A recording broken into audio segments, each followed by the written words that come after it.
O nosso trabalho é sobre o trenogeste injetável para o estabelecimento e manutenção da gestação em éguas receptoras acíclicas. Introdução. Essas biotécnicas aplicadas à reprodução de equinos, elas possibilitam uma maior eficiência reprodutiva e melhoramento genético, favorecendo assim o aprimoramento das raças.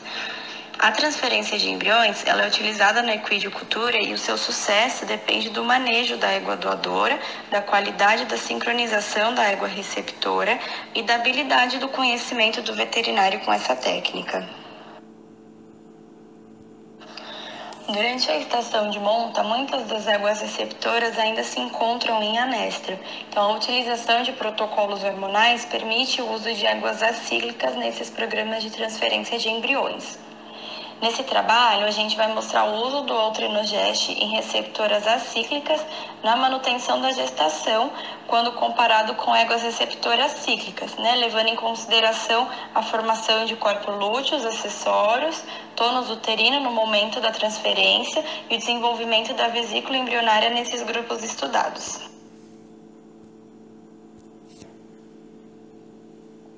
Materiais e métodos. O trabalho foi realizado de julho de 2011 até dezembro de 2013. Foram realizadas 155 transferências embrionárias, dos quais 81 eram éguas receptoras acíclicas e 74 eram éguas receptoras cíclicas. As doadoras foram induzidas com deslorelina, que é um análogo do GnRH e causa ovulação entre 42 a 48 horas, e foram inseminadas 24 horas após a indução. Os embriões foram coletados no 8º dia após a ovulação por meio de lavagem uterina e inoculados no 6º dia após a ovulação da receptora.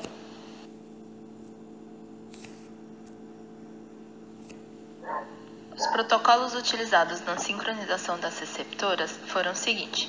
No dia da ovulação da doadora, as éguas do grupo Outrenogeste, que eram as acíclicas, receberam a aplicação de 20 mg de 17-beta-estradiol intramuscular e 48 horas depois foi verificada a classificação em presença de edema uterino, numa escala de 0 a 3, sendo 0 sem edema e 3 com presença de edema marcante.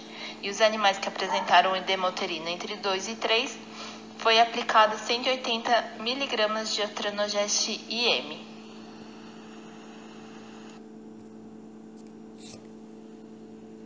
Já no grupo das cíclicas, também no dia da ovulação da doadora, foi avaliada a presença do folículo com diâmetros de 33 a 38 milímetros e presença de edema uterino avaliado em 2 ou 3. Aí fizeram a aplicação de 1 mg de deslorelina intramuscular e 48 horas após essa aplicação foram fazer a detecção por ultrassonografia se havia a ovulação ou a formação de CL para serem consideradas aptas para a transferência de embriões.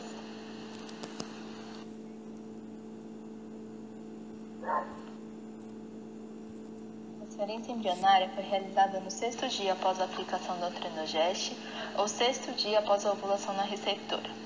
Antes da transferência embrionária, as receptoras foram avaliadas quanto ao score de tônus uterino e em relação à imagem ultrassonográfica da ecogenicidade uterina.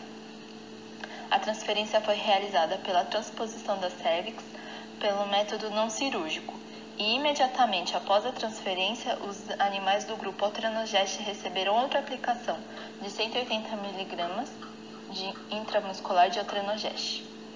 E 7 dias após, foi feito um ultrassom para confirmar a gestação e nova aplicação de Outrenogeste, que foi mantido semanalmente até os 90 dias de gestação.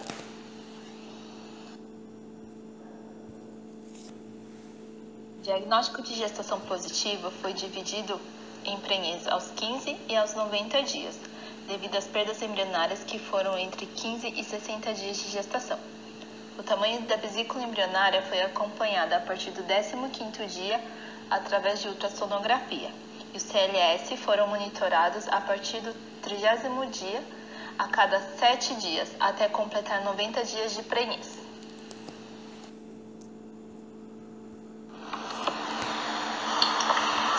Resultados. No total de 155 transferências de embriões, 81 delas, que corresponde a 52%, elas foram feitas no grupo das éguas acíclicas, que é o altrenogeste. E 74 transferências de embriões, que corresponde a 48%, foi feito no grupo das éguas cíclicas. O estudo ele dividiu o diagnóstico de prenhez em duas datas, em 15 e em 90 dias. E isso foi feito por conta das perdas embrionárias que acontecem durante esse período. Aqui a gente vê uma comparação da prenhez aos 15 e aos 90 dias entre éguas acíclicas, tanto em anestro como em transição.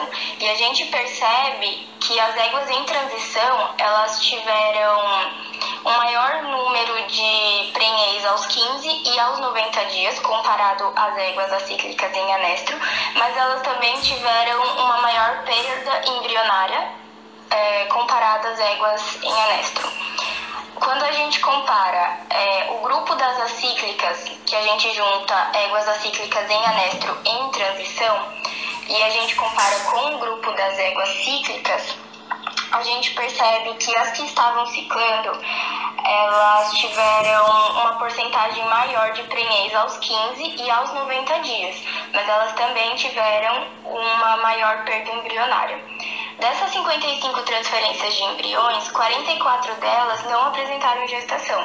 Então, essas éguas, elas foram inoculadas, né? O embrião foi coletado da doadora, foi inoculado nessas éguas, e quando o ultrassom foi passado aos 15 dias, elas tinham perdido o embrião.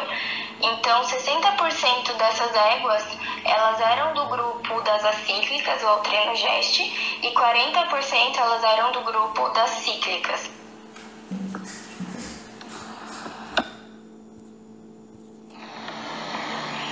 Em relação à formação dos corpos lúteos acessórios, o estudo ele só considerou a formação dessas estruturas em animais que levaram a gestação até os 90 dias.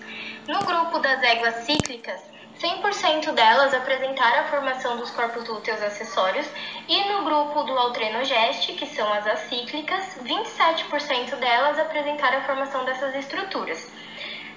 Isso aconteceu devido ao pouco desenvolvimento folicular, uma vez que a maioria desses animais eles estavam em anestro. Quando a gente compara o grupo das éguas acíclicas em anestro e em transição, a gente percebe que as éguas em transição, elas apresentaram uma maior porcentagem na formação de corpo lúteo acessório. Isso pode ser devido ao fato das éguas em transição terem os folículos um pouquinho maiores do que as éguas em total anestro. Outra coisa legal da gente observar é que nas éguas cíclicas, a formação do corpo lúteo acessório ela foi observada por volta de 38 dias, e isso bate com o encontrado em outras literaturas. Já as éguas em anestro ou transição, elas demoraram um pouco mais para desenvolver essa estrutura. Quanto ao desenvolvimento embrionário e o tônus uterino no momento da transferência de embrião, o estudo ele não encontrou diferenças entre os grupos das éguas cíclicas e o grupo altrenogeste, que é o das éguas acíclicas. Discussão. É cada vez mais necessário promover gestações no início da estação de monta para que nasçam produtos bem-nascidos. Esses produtos são potros que levarão vantagem em competições por serem maduros e terem maior tempo de treinamento. Sendo assim, o uso das receptoras acíclicas é importante, e para que se torne viável a utilização dessas éguas, é necessário que a taxa de prenhez seja satisfatória.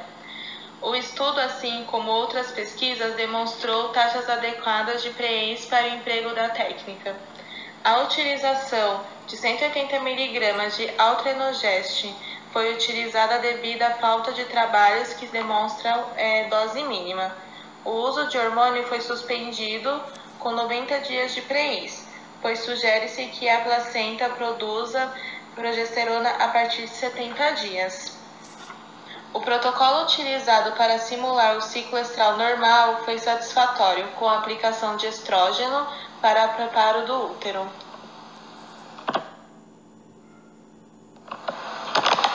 Conclusão: a utilização da técnica foi satisfatória.